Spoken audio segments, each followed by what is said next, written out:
大家好，我們大概都知道了，西方媒體喜歡兩個極端，一，那就是捏造中國崩潰論，或者二，中國威脅論。最近德國焦點新聞貌似又在渲染中國威脅論，我們來看看該報道。在中國支持下，塞爾維亞計劃製造類人機器人出口，宣布2026年啟動生產。塞爾維亞將借助中國力量批量生產類人機器人，已將用於邊境防護。該國總統武契奇坦言，對此能源需求巨大。塞爾維亞總統亞歷山大·武契奇立志使本國成為歐洲類人機器人領域的先驅。在貝爾格萊德中國文化中心舉行的中國製造商智源機器人展示會上，他宣布塞爾維亞有望成為歐洲首個實現此類機器人規模化生產的國家。據賽方透露，這批在演示中能夠跳舞、煮咖啡，並用英語問候武契奇的機器人系統，計劃於2026年內啟動生產。德國 IT 新聞與技術門戶 Born City 報道稱，在中方技術支持下，塞爾維亞將擴建多達50座相關工廠。從展示機器人到武裝邊境守衛者的可能性，武契奇表示，類人機器人不僅可作為家庭助手，還將應用於安全、監控和軍事支持領域，例如邊境管控。為此，據 Born City 報道，塞爾維亞除裝配廠外，還規劃建設數據工廠。通過高達1億運行小時的巨量訓練時長，使系統適應任務需求。到2030年，塞爾維亞計劃在人工智能與機器人領域創造約8000個新就業崗位。未來以塞爾維亞製造標籤出口該技術，機器人工廠面臨巨大能耗挑戰。武契奇承認，單座機器人工廠的電力需求可能高達600兆瓦，相當於一座中等城市的耗電量，因此必須大規模擴建能源基礎設施。專家已對類人機器人短期內能否在實際應用中具備足夠穩定性持懷疑態度。國際汽車行業也湧現出類似思路。業界焦點正從單純製造車輛轉向能夠行走、奔跑和工作的機器裝置。在部分領域承受巨大壓力的行業，類人機器人突然被視為新的希望載體。好的，報道就那麼多，我們接着看評論啊。第一條評論：一支中國軍隊出現在歐洲中部，然後佔領貝爾格萊德，並向維也納進軍，難以想象。布魯塞爾的那些人腦子還正常嗎？繼續往下。太好了，靠中國幫忙，一支小軍隊在歐洲連仗都不用打就進駐了，再好不過了。這簡直就像用自己的槍打自己的膝蓋。稍微重新編程一下，哎呦，這些機器人突然就調轉槍口了。為這個非常明智的決定豎起高高的大拇指。反正只要警告大家提防中國手機就行，機器人嘛，又不是手機。再往下，所有將硬件與軟件結合的領域都代表着未來，智能手機只是開端，類人機器人市場潛力巨大，所有汽車及動力設備製造商皆可參與這場競賽。下一則，這其中哪些是塞爾維亞的部分並不完全清楚，看起來更像是我們家門口的中國人前哨站。咱們看跟帖，確實，如果中國無法隨時控制或者至少關閉這些機器，我反而會感到驚訝，就像 F-35戰機只有在美國允許時才能飛行一樣。看下一條跟帖，確實，如果我反而會感到驚訝，整個塞爾維亞就像是歐洲的中國前哨站。實際上，塞爾維亞近年建設的幾乎所有項目都是由中國建築企業承建，資金則來源於中國向塞爾維亞提供的國家貸款。由於這些貸款，塞爾維亞將在未來數十年裡對中國負債累累。再往下，配備人工智能的自主戰鬥機器人太空堡壘卡拉迪加，早在多年前就預言了這一點。劇中，他們幾乎完全消滅了人類。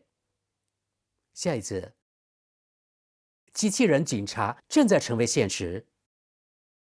看跟帖，在中國，他們甚至已經控制住了與越南的邊界，連一隻老鼠都無法在不被察覺的情況下越界。這要是用來保護我們的邊界，該多好！總說邊界無法保護。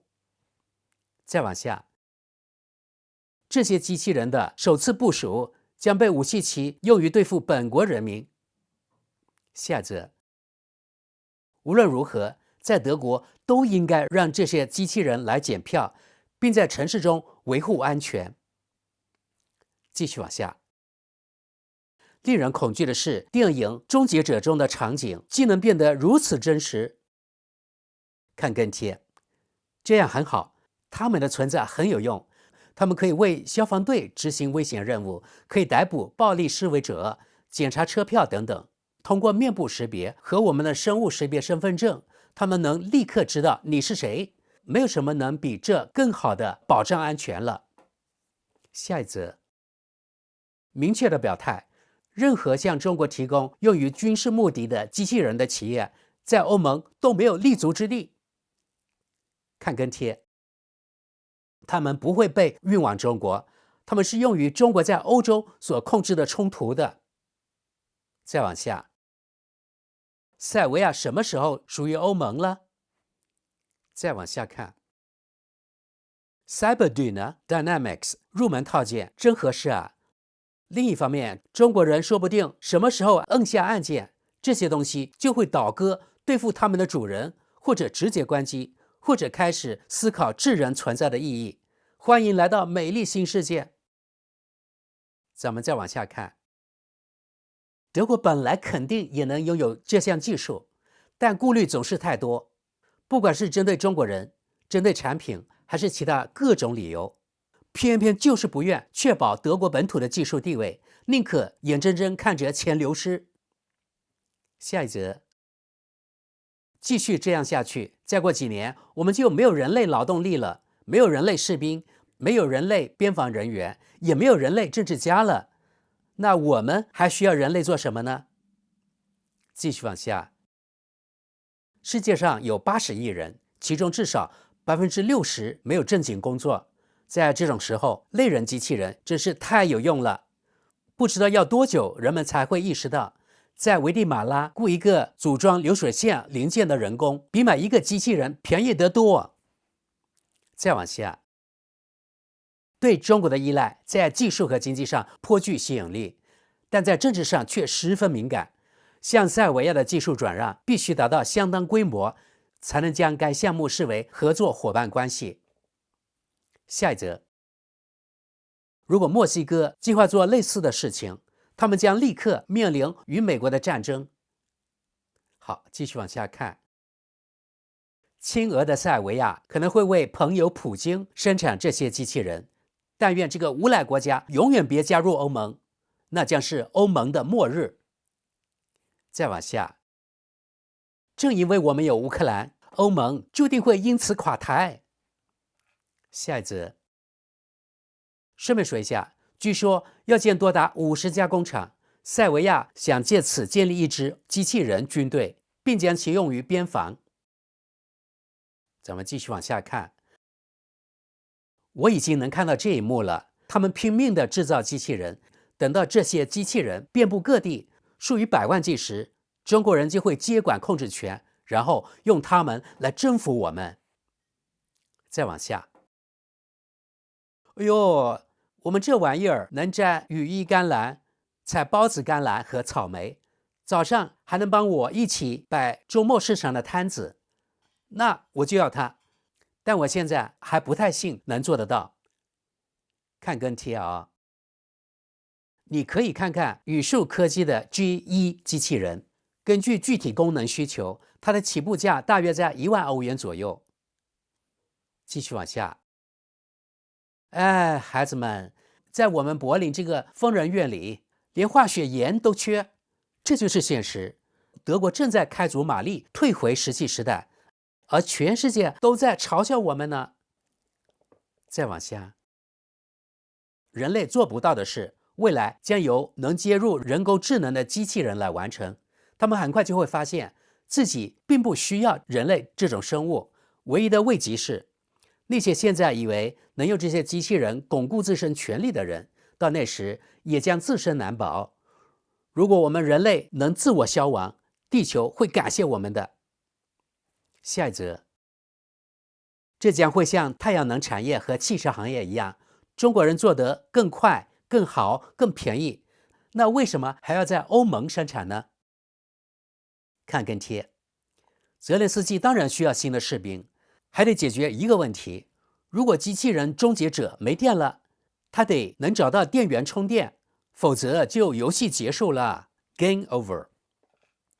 看最後一條評論，這莫名讓我想起了《星球大戰》。好的，朋友們，咱們今天就到這裡。你們希望看到中國與塞爾維亞一起在歐洲生產類人機器人嗎？估計塞爾維亞沒有這個技術，肯定是中國技術在塞爾維亞組裝罷了。而歐盟肯定是非常擔心的。不過這樣就對了，你們說呢？